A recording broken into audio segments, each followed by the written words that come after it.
솔로몬이 하나님으로부터 얻은 지혜가 어느 정도인지 보여주는 것이 두 가지가 있었습니다. 하나는 어려운 재판을 통해서 나타났고, 또 하나는 지난 시간을 통해서 살펴본 솔로몬의 행정 내각과 사람을 세우는 일을 통해서 나타났습니다. 그때 세워진 사람들이 모두가 하나님의 나라 이스라엘을 위해서 섬기는 사람들입니다. 오늘날 우리 성도들도 역시 이 땅에서 하나님의 나라를 위해서 세워진 직분자들이라고 했습니다. 직분을 맡은 사람은 동력의 정신, 다시 말하자면 함께 일하고자 하는 그런 마음이 있다고 했습니다. 그리고 직분에 대한 신실한 그런 사람으로서 자녀들에게 영향을 끼친다고 했습니다. 그리고 직분을 맡은 사람으로 인해서 공동체의 건강이 결정된다고 했습니다. 오늘 본문에서는 하나님께서 지혜를 주겠다고 하시면서 부귀영화까지도 주실 것을 약속하신 것이 어떻게 이루어졌는가 하는 것을 기록해 놓고 있습니다. 그리고 솔로몬의 지혜가 어느 정도인지를 계속해서 말씀을 하고 있죠. 그런데 이렇게 하나님이 주신 부귀영화와 지혜를 어떻게 사용하느냐 하는 이것이 우리가 얼마나 많은 지혜를 가지고 있느냐, 부귀영화를 가지고 있느냐, 이것보다 더 중요하다는 것을 기억해야 합니다. 오늘 본문에 나오는 솔로몬의 왕실이 소모하는 그 식량의 규모가 보통이 아닙니다. 그리고 평화를 위하는 명목으로 이방 나라와 정략 결혼을 하면서 많은 병거와 말을 두었습니다. 또한 지혜로운 솔로몬의 말을 듣기 위해서 모든 백성과 지상의 모든 왕들이 몰려오고 있었습니다. 솔로몬이 받은 부귀영화와 지혜는 모두 하나님이 주신 복입니다. 이 말씀을 통해서 우리는 하나님이 주신 그 복을 누릴 때 어떻게 해야 하는지를 살펴보도록 하겠습니다. 먼저 하나님이 주신 복을 누릴 때도 지나치게 호사스럽지 않아야 합니다. 하나님이 주신 이 세상의 복을 누릴 수는 있지만 그것이 지나치게 호사스럽거나 또 사치스럽게 살아서는 안 되는 것입니다. 22절과 23절에서 솔로몬은 어땠는지 보겠습니다. 솔로몬이 쓰는 하루 먹거리는 잘 빻은 밀가루 30섬과 거친 밀가루 60섬과 살찐 소 10마리와 목장소 20마리와 양 100마리이고 그 밖에 수사슴과 노루와 안삽슴과 살찐 새들이었다. 학자들에 의하면 곡식의 양이나 고기의 양은 14,000명의 분량이라고 나와 있습니다. 거기에 거치는 것이 아니라 22절에 보면 잘 빻은 밀가루와 거친 밀가루를 언급을 하고 있습니다. 그리고 또 23절에 보면 사육된 짐승과 사냥된 짐승들의 이야기를 합니다. 이것은 밀가루와 고기의 질적인 면까지도 부각시켜 놓은 것이라고 할 수 있습니다. 이렇게 많은 것을 솔로몬이 혼자 다 먹은 것은 아닙니다. 왕실의 모든 식솔들이 먹은 것이죠. 이것을 가리켜 솔로몬이 하루 먹은 그런 먹거리라고 표현을 한 것입니다. 이것은 솔로몬 왕실의 번영과 그 풍성함을 강조하고 있습니다. 그렇다고 하더라도 이 정도는 너무 지나치다 싶을 정도가 됩니다.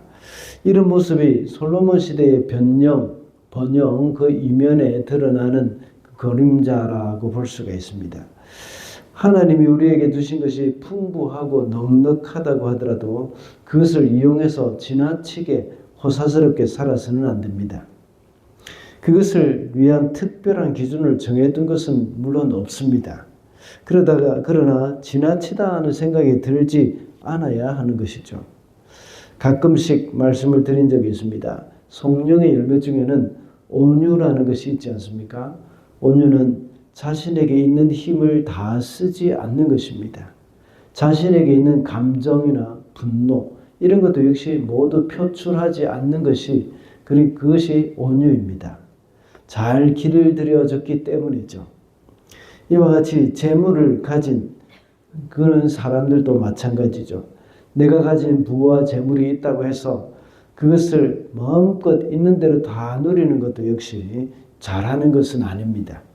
하나님이 우리에게 허락하여 주신 부귀영화라고 하더라도 그것을 가지고 지나치게 사치스럽거나 낭비하는 일이 없어야 한다는 것이죠. 모든 것이 규모 있고 적절해야 합니다. 그것이 바로 온유, 절제이며 또한 성령의 열매라고 할 수가 있습니다. 둘째로 하나님이 주신 복을 누릴 때에 말씀 안에서 누려야 합니다. 하나님이 복을 주신 것을 누리다 보면 자칫 잘못하면 하나님의 말씀을 떠날 수도 있습니다.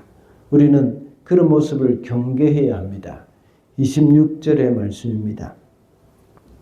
솔로몬은 전차를 끄는 말을 두는 마국간 4만 칸과 군마 12,000匹를 가지고 있었다.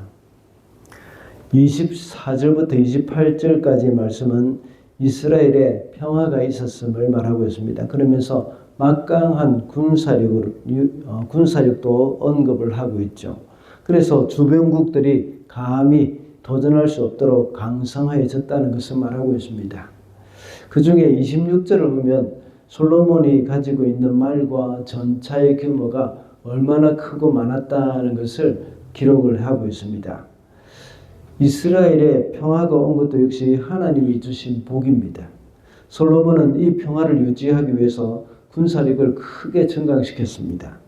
오늘날에는 미사일, 전투기, 탱크, 대포 이런 것들이 아주 중요한 무기입니다. 그러나 과거 솔로몬 시대에는 말과 전차가 가장 강력한 무기라고 할 수가 있는 것이죠. 솔로몬은 말과 전차를 많이 확보했습니다. 그런데 이것은 하나님의 말씀에 합당한 것은 아닙니다. 신명기 17장 16절에 보면 왕이라 해도 군마를 많이 가지려고 해서는 안 된다고 말씀하고 있습니다. 이 말씀의 의미는 군마를 의지하기보다는 하나님의 보호하심만을 의지하라는 그런 말씀이죠. 그리고 신명기 17장 17절에 보면 왕은 또 많은 아내를 둠으로써 그의 마음이 다른 데로 쏠리게 하는 일이 없어야 하며 자기 것으로 은과 금을 너무 많이 모아서도 안 됩니다. 라고 말씀하고 있습니다. 이 말씀을 볼 때에 솔로몬은 부귀영화를 누리면서 하나님의 말씀을 모두 어기고 있다는 것을 우리가 볼 수가 있는 것이죠. 솔로몬은 평화를 위해서 전략적으로 많은 이방의 아내를 두었고 또 그 아내 때문에 온 우상으로 이 이스라엘 백성들이 이스라엘 땅에 우상으로 가득 채워놨던 것입니다. 역시 하나님을 떠나 우상에 빠진 솔로몬의 모습이죠.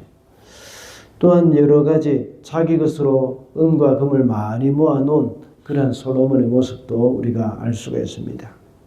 그러므로 우리는 주님이 주신 그 복을 누리되 하나님의 말씀을 떠나서는 안 된다는 것을 잊어서는 안 되겠습니다. 솔로몬에게는 평화이지만 우리 개인에게는 그 솔로몬의 평화에 해당되는 것들은 어떤 게 있습니까? 안락함이나 또 평안함, 그러한 평안한 삶 이런 것이 될 수도 있습니다. 그리고 많은 재물이 될 수도 있습니다. 이런 것을 누리더라도 하나님 말씀 안에서 누려야 함을 우리는 명심을 해야 하겠습니다. 마지막으로 하나님이 주신 복은 하나님을 드러내는 일에 사용을 해야 합니다. 우리가 받은 복을 통해서 나를 드러내는 것이 아니라 하나님을 드러내야 합니다. 34절의 말씀을 보겠습니다. 그래서 그의 지혜에 관한 소문을 들은 모든 백성과 지상의 모든 왕은 솔로몬의 지혜를 들어서 배우려고 몰려왔다. 솔로몬의 지혜에 대한 소문이 온 세상에 퍼졌습니다. 사방에서 솔로몬의 지혜를 듣기 위해서 모여들었습니다. 스바 왕까지도 솔로몬을 찾아왔습니다. 그런데 솔로몬은 이 세상의 지혜를 많이 이야기했다는 것을 기록을 해놓고 있습니다. 34절에 보면 이렇게 말씀하고 있죠. 33절에 보면 이렇게 말씀하고 있죠. 레바논에 있는 백향목으로부터 벽에 붙어 사는 우슬초에 이르기까지 모든 초목을 놓고 논할 수 있었고 짐승과 새와 기어다니는 것과 물고기를 두고서도 가릴 것 없이 논할 수 있었다. 그는 식물과 동물을 비롯해서 자연에 관한 모든 분야에 박사학위를 받은 사람이나 마찬가지입니다. 그러나 그는 나중에 노년이 되어서야, 이때 말고 젊었을 때 말고 노년이 되어서야 전도서를 통하여서 이 모든 것이 헛되다는 것을 말하고 오직 창조주를 기억해야 한다는 것을 말하고 있습니다. 그의 많은 잠언들 중에서도 하나님을 경외하는 것이 지식의 근본이다, 지혜의 근본이라고 말을 하는 것도 역시 그의 노년의 고백임을 짐작할 수 있습니다. 우리 성도들은 하나님이 주신 지혜뿐만 아니라 하나님이 주신 모든 좋은 것을 통하여서 나를 드러내는 것이 되어서는 안 됩니다. 하나님을 드러내는 일에 사용을 해야 합니다. 돈을 쓰더라도 내가 드러나서는 안 되고 하나님이 드러나야 되는 것이고, 지혜를 사용하더라도 내가 드러나거나 나의 모든 지혜로움을 사람들에게 자랑하는 것이 아니라 그 지혜를 통하여서 전도서의 말씀과 같이 하나님을 경외하고 하나님을 기억하게 하는 것, 그것이 바로 하나님이 기뻐하시는 방법이라는 것입니다. 우리가 하나님이 주신 복을 가지고 나를 드러내지 않고 주님을 드러내는 그 일에 사용해야 하겠습니다. 하나님이 주신 복을 어떻게 사용해야 한다고 했습니까?